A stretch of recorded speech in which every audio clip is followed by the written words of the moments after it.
আজকের ভিডিওতে গাছের মূল তোলার একটি শক্তিশালী মন্ত্রের কথা বলবো।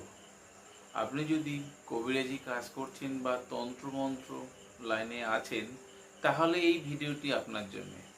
যেসব বন্ধুরা নিজেদের কাজ নিজেরাই করতে চান, তাহলে এই ভিডিওটি সেই সব বন্ধুদের উদ্দেশ্যে। যদি কিছু কিছু গাছের মূল তুলে যদি সঙ্গে রাখে, তাহলে দেহবন্ধন হয়। আবার অনেক মূল আছে, কাউকে সেই মূল খাইয়ে দিলে সে কিন্তু বশীভূত হয়।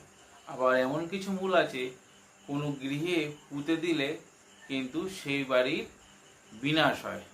আজকের ভিডিওতে সেই গাছের মূল জাগ্রত করার একটা বিশেষ পরীক্ষিত মন্ত্রের কথা বলবো। এই মন্ত্রটি আপনারা যে কোনো শুভ দিনে কণ্ঠস্থ করে রাখেন, তাহলে আপনাদের যে কোনো সময়ে কাজে লাগবে। এই ভিডিওটি মূল তুলতে গেলে একটা বিশেষ দিন থাকে, ওই দিনেই কিন্তু এই মন্ত্রটি কাজ হয়। মাসের মধ্যে একটি দিন হয় পুষ্যা নক্ষত্র। সেই পুষ্যা নক্ষত্র যে কোনো দিন হতে পারে।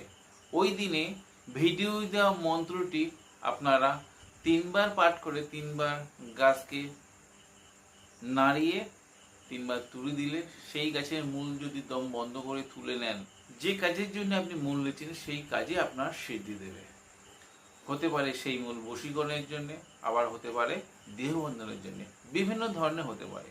কিন্তু এই মন্ত্রটি শুধু পুষ্যা নক্ষত্রে যে কোনো দিন হতে পারে। সেই দিন যদি আপনি পঞ্জিকা দেখে যদি আপনি দম বন্ধ করে তুলে নেন, সেই মূল কিন্তু জাগ্রত থাকবে। আপনি যে কোনো কাজে লাগান না কেন, সেই কাজে কিন্তু আপনার সিদ্ধি দেবে। মন্ত্রটি ভিডিওর শেষে দিয়ে দেবো, আপনারা দেখে নেবেন।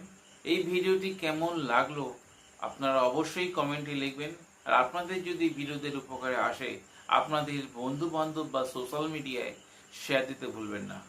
আজ বন্ধুরা এই পর্যন্ত, দেখা হবে আগামী পর্বে। ততক্ষণ সবাই সুস্থ থাকুন, ভালো থাকুন।